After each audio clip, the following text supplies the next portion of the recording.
And quickly, we transition to Jason Kidd, whose Mavericks are back in this series, now trailing 2-1. Yes, Jason, you talked about the other players joining the party with Luka. What'd you think about the party tonight? Yeah, it was great. I thought it was a great team win. You know, JB, Spencer, Maxey, Luka, Reggie, Doe, everybody joined the party. They helped. He participated too, so it puts us in a different position when that happens. What did you guys do to force Chris Paul into 7 turnovers on his birthday, by the way? Happy birthday, CP. I think when you look at just we were active, our hands were active. We got deflections that led to steals. You know, we came out aggressive. There was carryover from game 2 in those first 3 quarters, and we played 48 minutes tonight. And so it's a great win, but now this game is over, and now it's, you know, a quick turnaround here for Sunday. What specifically do you think happened to get JB going? It seemed like you were determined and he was determined that he was going to be aggressive in the first quarter.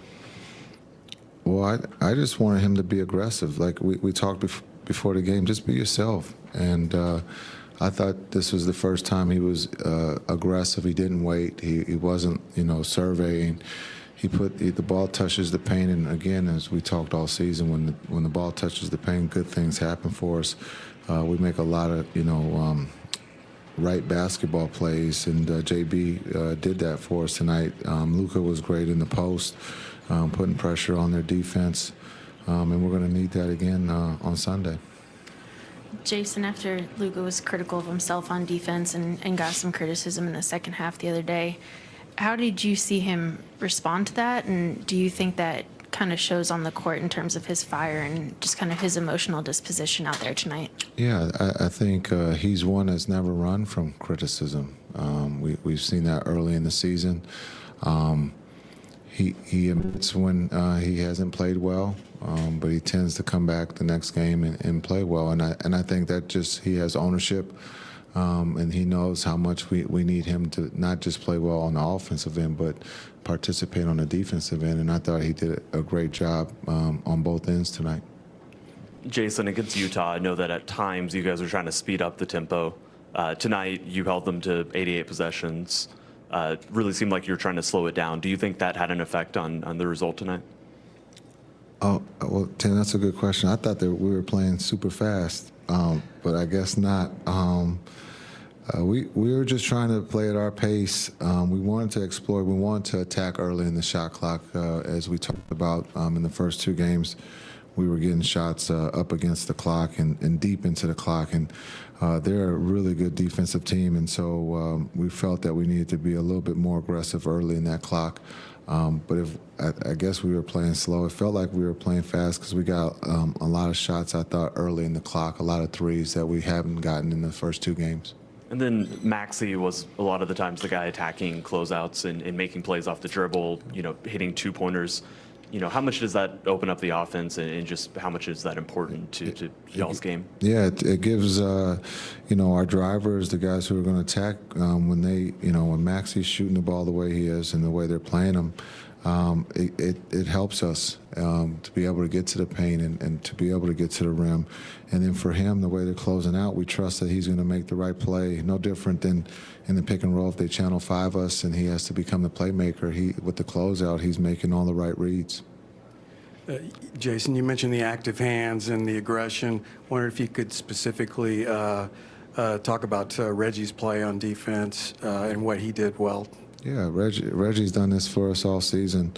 He's always been asked to guard one of the 2 best players on the floor. He never complains. He gives everything. He's exhausted at the end of the night. And then we ask him also to throw in some threes. And so he's played his role.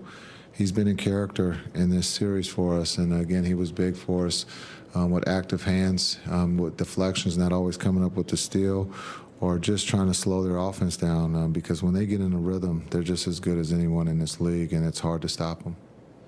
You guys had some foul trouble there, certainly with Luka in that 4th quarter. What did you think of the second unit's job that they did for that 3.5, 4 minutes to be able to at least keep them from feasting during that stretch. Yeah, well, this team has been built on not just one guy, and we've played without Luka due to an injury in the playoffs and foul trouble. We've had JB and Dorian in foul trouble, and someone else has to step up that comes off the bench. And tonight, the guys picked up Luka with him being in foul trouble. We continued to play, we continued to attack, and then we got stops on the other end. And so they held it down until we can get them back at the 5-minute mark. And then I thought Luka did a great job of not, picking up that 6th foul.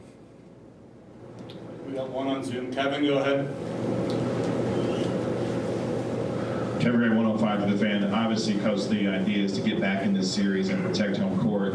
But this team tonight broke an 11-game losing streak to the Phoenix Suns.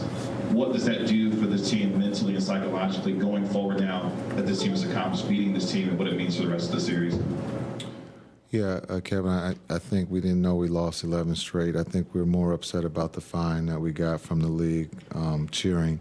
So, I think when you look at what we did tonight, it's just one game. We played hard for 48 minutes, and now we got to validate that on Sunday. All right, thanks, Coach. Thanks. That's right, that 11